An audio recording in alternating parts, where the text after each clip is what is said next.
Salut, c'est Blaise, j'espère que tu vas bien. Je te retrouve aujourd'hui dans cette nouvelle vidéo pour te parler d'un truc qui te touche peut-être. C'est le fait d'avoir un physique qui n'est pas adapté au motocross. Peut-être que tu te dis que tu es trop petit, trop grand, trop maigre, trop gros.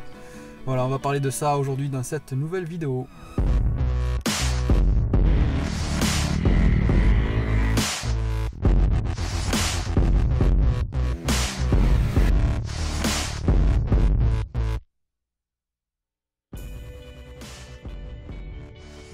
Pourquoi je veux te parler de ça?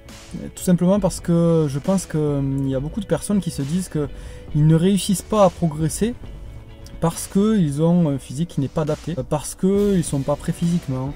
Voilà, en fait, beaucoup de personnes, et j'en ai fait partie, se disent que la progression passe avant tout par un aspect physique qu'on a à la base et que l'on fait progresser petit à petit. Alors je vais te dire ce que j'en pense de tout ça et je vais essayer de voir avec toi pourquoi c'est une bonne ou une mauvaise chose de penser ça.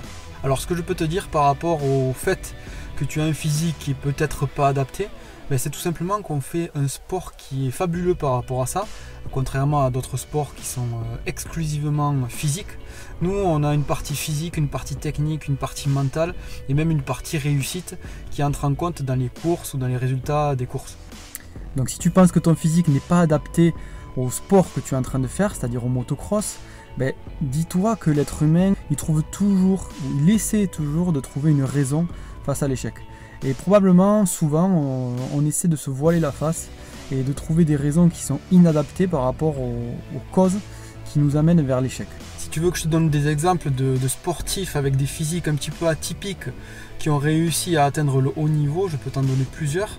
Je vais te donner deux extrêmes. Alors le premier, ça va être l'homme qui est considéré comme le meilleur de tous les temps. C'est Ricky Carmichael. Alors c'est simple, il mesure 1m68.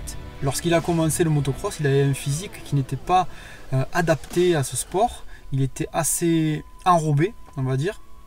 Et petit à petit, il a réussi à transformer ses aptitudes pour les adapter à ce sport. Donc si on prend un autre exemple, une autre extrême, on a Ken De Decker, pilote belge, qui mesure 1m91 pour un physique assez imposant et qui a réussi à atteindre le très haut niveau et des très très beaux résultats. Donc tu peux t'apercevoir assez facilement qu'avec deux physiques complètement opposés, une personne qui mesure 1m68 et une autre personne qui mesure 1m91, une personne qui a commencé le motocross qui était assez enrobée et une autre personne qui avait un physique on va dire assez costaud, les deux ont quand même réussi à atteindre le haut niveau.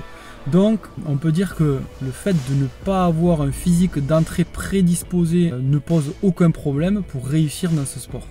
Par contre, pour réussir et atteindre le haut niveau et un bon niveau, il faudra améliorer les capacités que tu as déjà à la base. Donc si tu es grand ou si tu es petit, il faudra travailler en fonction et adapter ta technique en fonction de ton physique.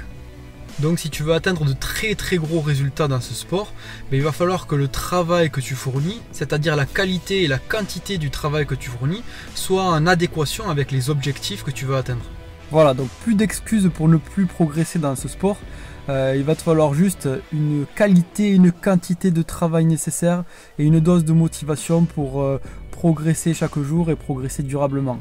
Je te dis à très bientôt dans une nouvelle vidéo sur MX Réflexion. N'oublie pas de t'abonner à la chaîne et d'aimer la vidéo si elle t'a plu. Je te dis bye bye, à très bientôt.